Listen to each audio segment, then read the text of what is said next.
I adore everything about my wife. But one day, as she was sitting in the car, she unintentionally let the illusion shatter. It happened so fast, so absurdly, that for a split second, I thought I was imagining it.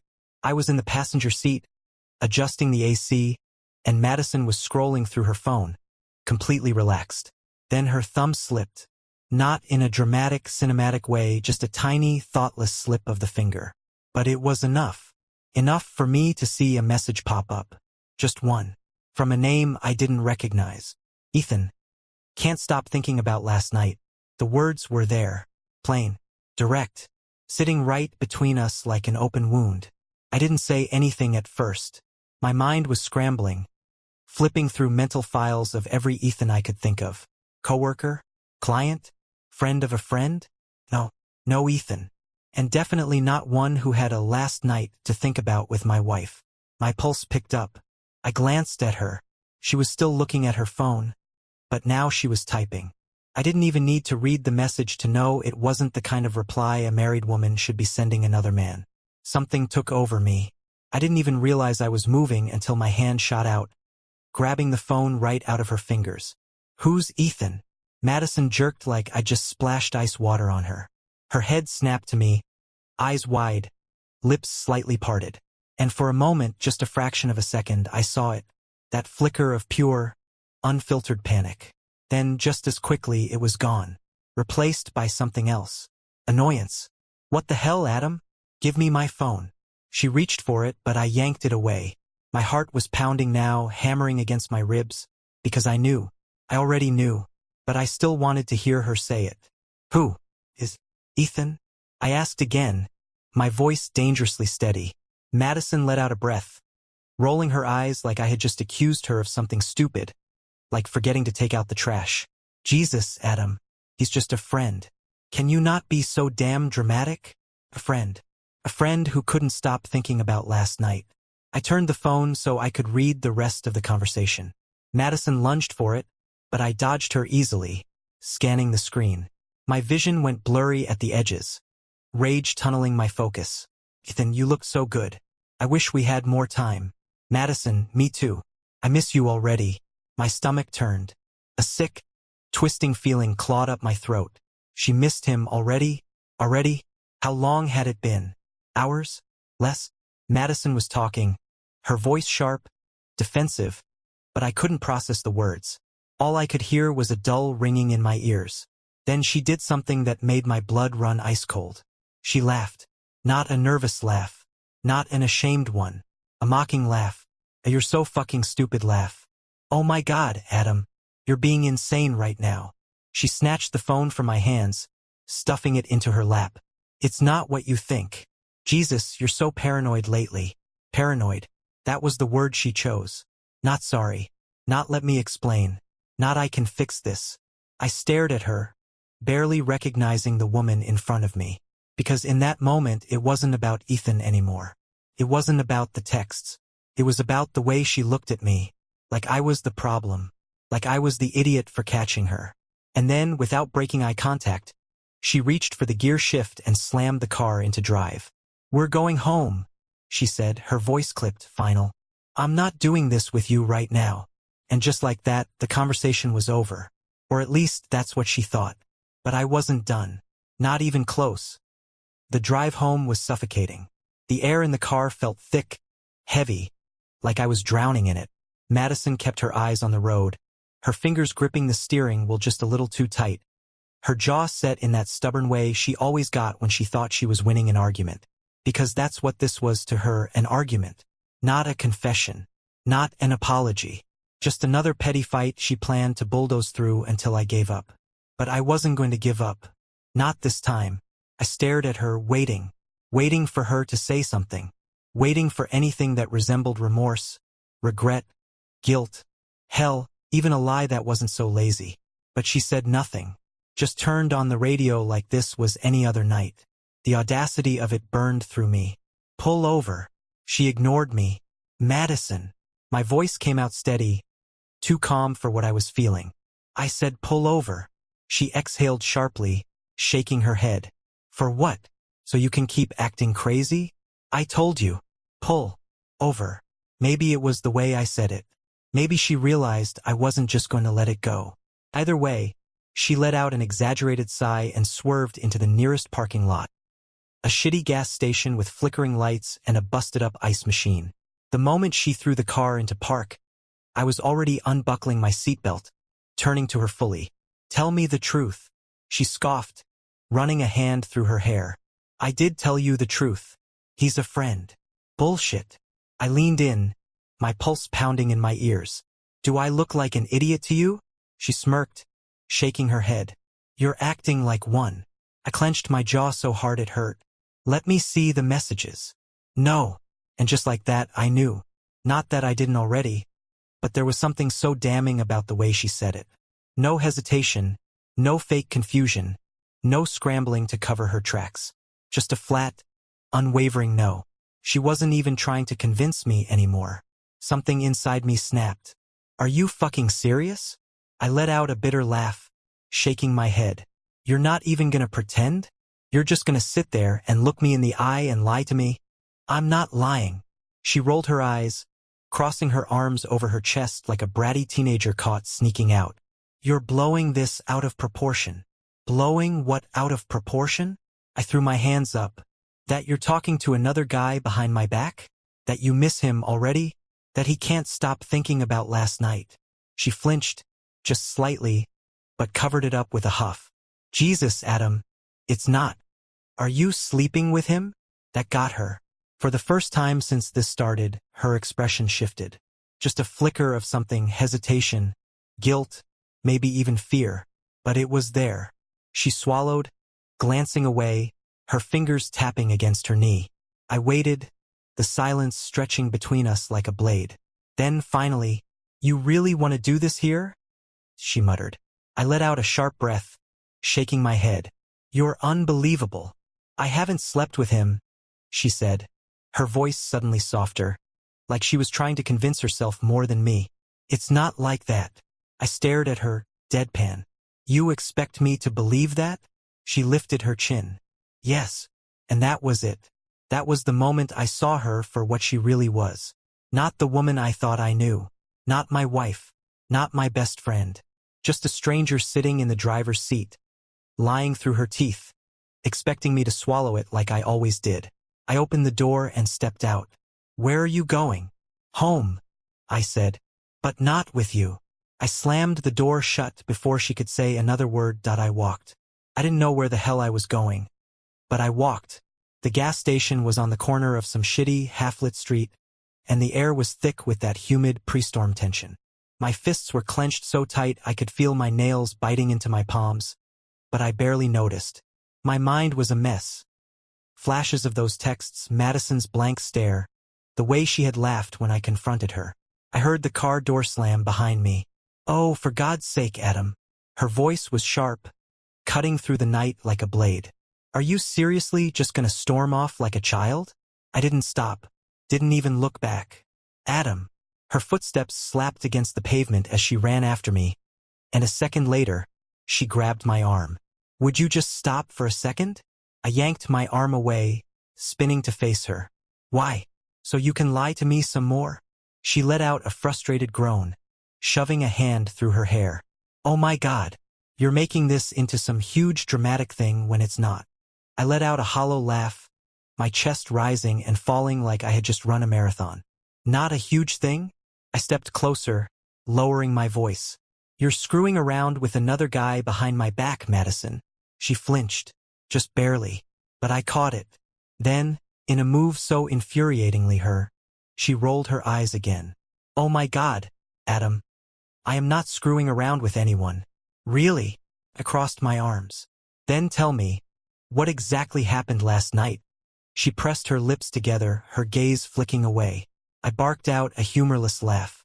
"Yeah, that's what I thought." She groaned again, rubbing her temples like I was the one giving her a headache. "You know what? Fine. You want to know what happened? Nothing. We talked. We had some drinks. And yeah, maybe we flirted a little. But you flirted," I snapped, stepping even closer. "Are you fucking kidding me right now?" "It wasn't serious," she shouted back. "Jesus, Adam. Stop acting like I murdered someone. I was just having fun. It didn't mean anything. Didn't mean anything. I stared at her, feeling something inside me crack wide open. You're unbelievable. She let out a sharp breath, shaking her head. I don't get why you're so upset. Because you cheated, Madison. The word tasted like poison in my mouth.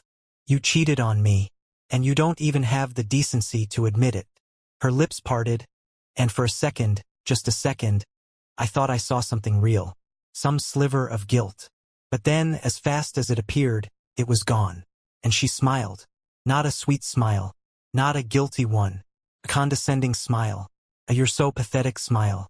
You're so dramatic, she murmured, tilting her head. It was just a little fun. I could barely breathe, barely think. A little fun? She shrugged. You're overreacting. I took a slow step back, staring at her like she was a stranger. And maybe she was. Maybe she had been for a long time, and I was just too blind to see it. I don't even know who you are, I whispered. She sighed, exasperated, crossing her arms. Oh, please, don't act like you're some innocent little victim. You're just mad because someone else gave me attention, and you can't handle it. I went still. She smirked. That's what this is really about, isn't it? You're insecure. My vision blurred with rage. Insecure. Not betrayed. Not heartbroken. Insecure. I took one last look at her. The woman I had loved. The woman I had trusted. And then I turned around and walked away. This time, she didn't follow me. I didn't go home. I didn't know where the hell I was going. But I knew I couldn't go back to that house. The house where her perfume clung to the sheets, where her laugh still echoed in the walls, where every room was a reminder of just how deep this betrayal ran. My legs carried me down the street, past flickering streetlights and shuttered storefronts, until I found myself outside a bar. The kind of place with neon beer signs in the windows and a jukebox playing old rock songs just loud enough to drown out your thoughts. Perfect. I stepped inside, barely registering the scent of cheap liquor and fried food. The place was half empty. Just a few scattered groups, a couple of guys hunched over the bar, a bartender wiping down glasses. I walked straight to the counter and slid onto a stool. "What'll it be?" the bartender asked, barely looking up. "Whiskey." My voice sounded foreign to me, flat, drained. The glass was in front of me within seconds. I knocked it back without thinking, letting the burn scrape down my throat. It didn't help. I signaled for another. I barely noticed when someone sat down beside me. But then, "Tough night." The voice was smooth, vaguely amused. I turned my head slightly, just enough to see a woman watching me with a raised brow. Mid-30s, blonde, sharp eyes that missed nothing. She stirred a cocktail lazily, her red-painted nails tapping against the glass. I exhaled through my nose. "Something like that." She smirked. "Let me guess. Wife trouble." I let out a humorless laugh. "You could say that." She tilted her head, eyes gleaming. "She cheat." That made me pause. I turned fully to her, studying her face. "How the hell did you know that?" She shrugged, taking a sip of her drink. "Call it a talent." I shook my head, laughing bitterly. "Yeah, she cheated." The words came out easier this time, like saying them out loud made it more real, more permanent. The woman clicked her tongue. "And let me guess. She lied about it. Made you feel like you were the crazy one?" I blinked. For a second, I almost thought she knew Madison, that she had somehow been in the car with us, heard every word of that fight. "Yeah," I admitted. "That's exactly what she did." She smirked, swirling her drink. "Textbook." I frowned. "You sound like you've seen this before." She gave a half shrug, glancing toward the door like she was debating saying more. Then finally, "Let's just say, I've dealt with my fair share of lying spouses." Something about the way she said it, cool, measured, like she was holding something back, made my curiosity flicker to life. But before I could ask anything else, she leaned in, lowering her voice. "You still love her?" My stomach twisted. "I don't know," she hummed. "What's stopping you from leaving?" That made me pause.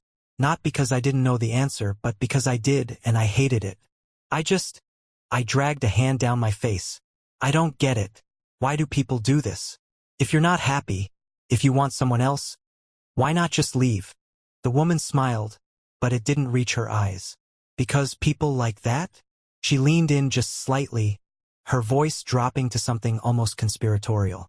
They don't want to leave. They just want to see how much they can get away with. A chill ran down my spine. 'Cause deep down I knew she was right. Madison wasn't sorry. She wasn't ashamed. She hadn't even tried to lie well. Because she didn't have to. She had already decided I wasn't going anywhere. The realization settled in my chest, heavy and suffocating. And that's when I knew. I had to prove her wrong. I don't remember leaving the bar. 1 minute, I was sitting there, that woman's words slicing through me like a blade. The next, I was outside again. The cold air hitting my face as I pulled out my phone. My hands were steady now. My mind was clear. If Madison thought I was just going to roll over and take this, she was dead wrong. I scrolled through my contacts and pressed a name I hadn't dialed in months. It barely rang twice before he picked up. Adam. Josh's voice was groggy, confused. Dude, it's almost midnight. I need you to let me crash at your place, I said. No small talk. No explanations. Just that. A pause. Then, what happened? She cheated. Silence. Then, low and furious. Are you kidding me? I let out a breath. I wish. Get your ass over here. I hung up and started walking. Josh lived maybe 15 minutes away, and I welcomed the distance, the time to breathe. But with every step, the anger built again. Because now that the shock was wearing off, I was remembering things. The way she had pulled away from me the past few months. The sudden excuses. The weird, quiet moments where she'd stare at her phone, smirking at messages I never got to see. I should have seen it earlier, but I hadn't, because I had trusted her. And now, she was probably sitting at home, sipping wine on the couch, completely unbothered. Maybe even texting him, telling him about our fight. I clenched my fists. That smirk she gave me. That mocking laugh. She had looked me in the face and made me feel like I was the fool for catching her. I wasn't going to let her win. When I got to Josh's place, he was already at the door, arms crossed. Tell me everything. I did. I told him about the texts, the way she laughed when I confronted her, the way she acted like I was crazy. Josh listened, his jaw tightening more and more as I spoke. When I finished, he let out a sharp breath. That's insane. I nodded. Yeah. She didn't even try to deny it? Oh, she tried. Just not very hard. Josh shook his head. Man, what's the plan? And that was the question, wasn't it? I had to leave her. That wasn't even a question anymore. But just leaving felt incomplete, like letting her off the hook. She thought she could humiliate me and walk away untouched. I needed her to feel what I was feeling. I sat back thinking, you still have that buddy who does IT work? Josh frowned. Yeah, why? I looked him dead in the eye. I want to know everything. Josh's eyes widened. Then, slowly, his lips curled into a grin. Oh, he said, nodding. Now that is a damn good idea. Josh's buddy, Mark, was exactly the kind of guy you wanted when you needed dirt on someone. Quiet, unassuming, but dangerous with technology. The kind of guy who could find out what you ate for breakfast 3 years ago if he really wanted to. We met up at a diner the next morning. I hadn't slept, but I didn't feel tired. I felt wired. Adrenaline still humming under my skin, keeping me sharp. Mark slid into the booth across from me and Josh. Setting down his coffee like this was just another casual Saturday morning. Josh didn't waste time. Think you can get into Madison's stuff? Mark raised a brow. Define stuff. Phone. Email. Socials. I want it all. Mark took a sip of coffee, considering. That depends. Do you have access to her devices? I clenched my jaw. Yeah. Madison never hid her passwords from me. Not because she trusted me, but because she never thought I'd check. She had gotten comfortable. Mark smirked. Then this'll be easy. I slid her laptop across the table. Start with this. It took Mark less than 20 minutes to get into her accounts. The moment he did, my stomach twisted. Because I wasn't just going to confirm she cheated. I was going to see exactly how deep this went. Mark scrolled through her messages first. My heart pounded. And then, there it was. Ethan. I can't wait to see you again. When's he gone? Madison, next weekend. I'll tell him I'm at a work retreat. We'll have the whole place to ourselves. I went still. Josh cursed under his breath. She's bringing him to your house? I gritted my teeth. Our house. Mark kept scrolling. Ethan wasn't the only one. There was another guy, Ryan, and another, Chris. All of them with the same flirty, intimate messages. Different names, same pattern. She had been doing this for months, maybe longer. I leaned back in the booth, staring at the screen. Jesus Christ. Josh was gripping his coffee mug so tight I thought it might shatter. She's a serial cheater. I let out a bitter laugh. And I was worried about one guy. Mark glanced at me. You want to keep going? I exhaled through my nose, my mind racing. No, I said finally. I've seen enough. Josh shook his head, furious. So what now? Divorce. I looked at him, then at Mark, then back at the messages. And then I smiled. Oh, I'm gonna divorce her, I said. But first, I'm gonna ruin her life. The plan came together fast. I didn't just want to leave her. I wanted to destroy the little world she built while she was making a fool out of me. Mark was more than happy to help. He pulled everything, texts, emails, call logs, even deleted messages. Every lie, every meetup, every excuse. I had timestamps, screenshots, locations. She thought she was smart. She thought she was careful. She was neither. And the best part? She didn't even know she had already lost. That night I went home. Madison was on the couch, legs curled up, sipping a glass of wine like nothing had happened. When I walked in, she barely looked up from her phone. Oh, look who finally decided to stop sulking, she said, smirking. I almost laughed. She still thought she had the upper hand. I tossed my keys on the counter and sat across from her, leaning back like I didn't have a care in the world. She raised a brow. What? I smiled. You free next weekend? That threw her off. What? I was thinking we should take a trip. I tilted my head, watching her closely. Just the two of us. Get away for a bit. For just a second, something flickered in her eyes. Panic. Then she scoffed, rolling her eyes. God, you're so desperate. I shrugged. Come on, let's do something fun. A weekend getaway. Just me and you. No work, no distractions. She let out an exaggerated sigh, shaking her head. Adam, I already told you. I have a work retreat next weekend. I grinned. Oh, right. I pulled out my phone, scrolled, and turned the screen toward her. Madison, next weekend. I'll tell him I'm at a work retreat. We'll have the whole place to ourselves. Her whole face changed. She went rigid, eyes locked on the screen, lips parting just slightly. Go on, I said. Tell me more about your work retreat. Her breath hitched, just barely, but I caught it. Then, like the pathetic liar she was, she laughed.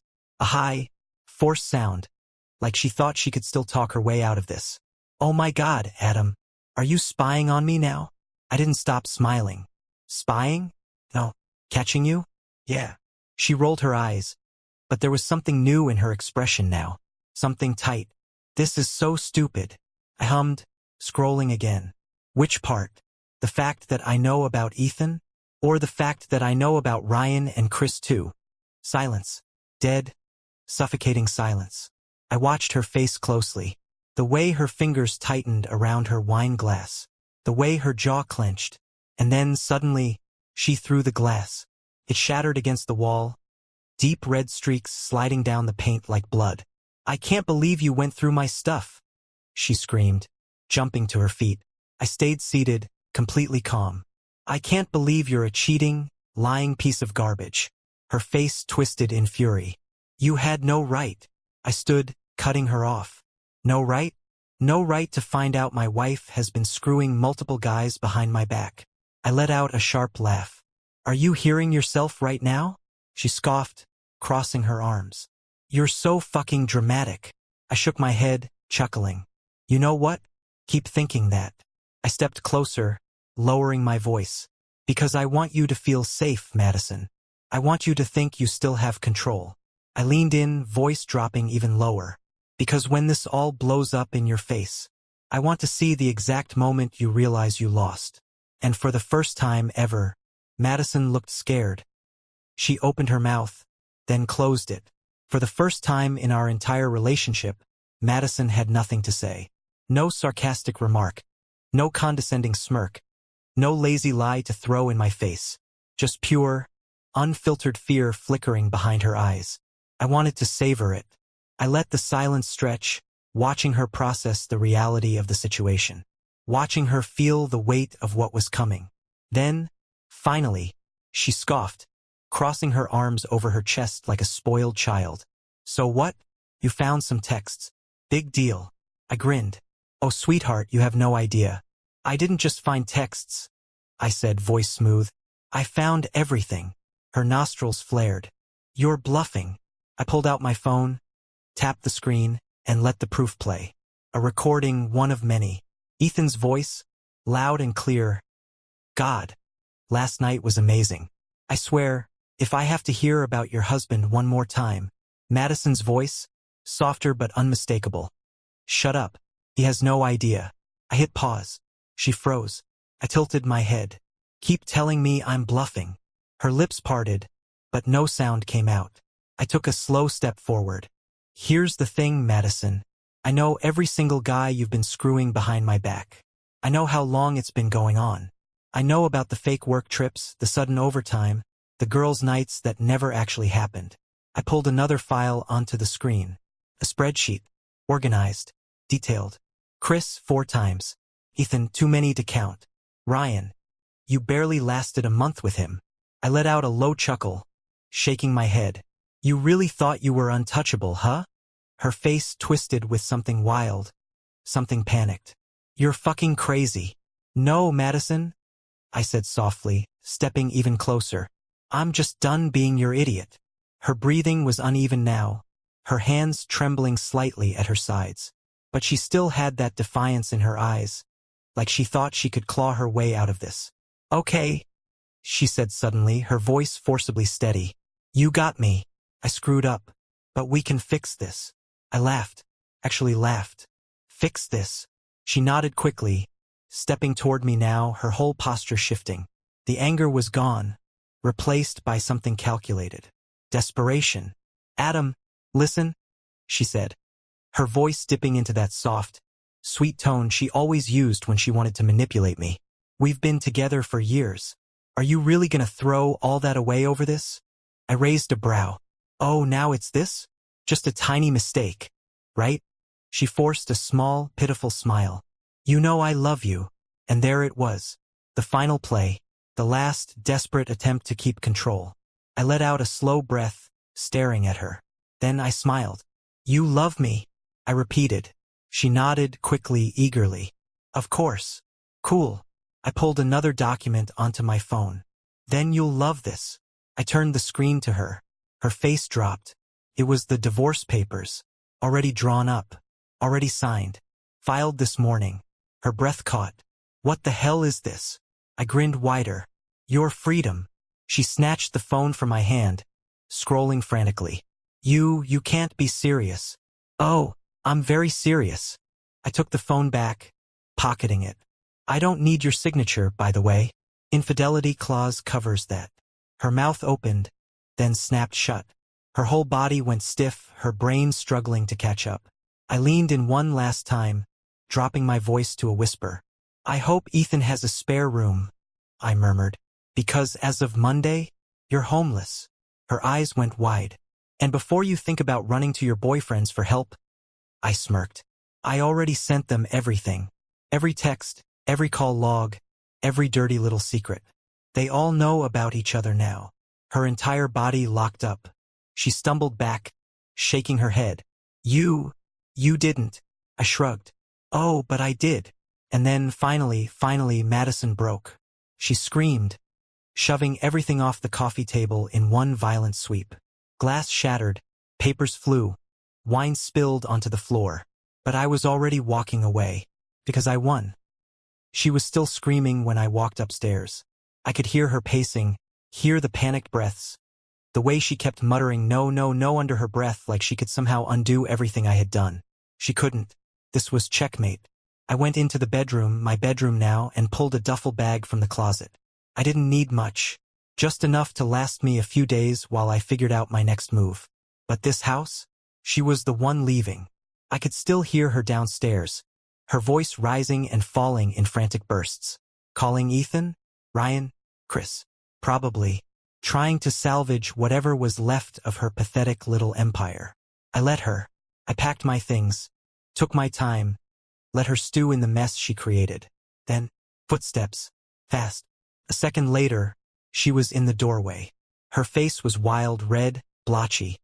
Her hair a mess from running her hands through it too many times. For the first time since this started, she looked completely, utterly unhinged. "You ruined my life," she shrieked. I barely glanced up. "No, Madison," I said, zipping my bag shut. "You did that." She let out a ragged breath, clenching her fists. "You don't understand. I had everything under control." I laughed. Actually laughed. "Oh my God, you're actually insane." Her nostrils flared. "I had them separate. I had rules. And then you—" She let out a furious noise, gripping her hair. "You exposed me like I was some liar." I finished for her. Some cheater? Some pathetic excuse for a wife. I stepped closer, voice dropping. "Because that's exactly what you are." Her whole body vibrated with rage. "You're just bitter. You couldn't satisfy me, so I had to go somewhere else." I snorted. "Is that what you're going to tell yourself to sleep at night?" She smirked, breath still heaving. "I don't have to tell myself anything. I can get another man tomorrow. Someone better." I leaned in, smiling. "Then why are you still here?" Her smirk vanished. I let the silence hang, watching the realization sink in. She had no one. The men she thought adored her? Gone. The marriage she thought she controlled? Over. The house she thought she owned? Not hers anymore. Her entire world had collapsed in a single night. And she knew it. Her lower lip trembled, her fists tightening at her sides. She opened her mouth, probably to say something cruel, something to hurt me, but I just smiled again. "You're pathetic," I said, "and I'm done wasting another second on you."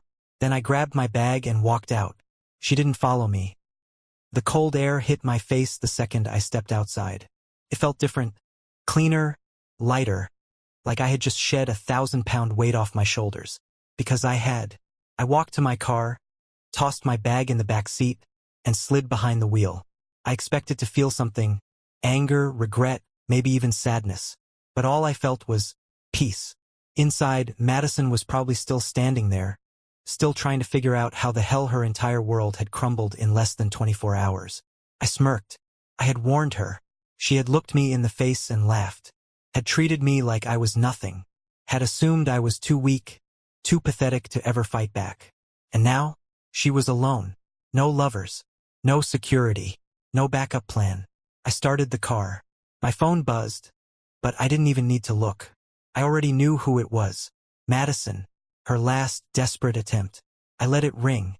Then, at the very last second, I picked up,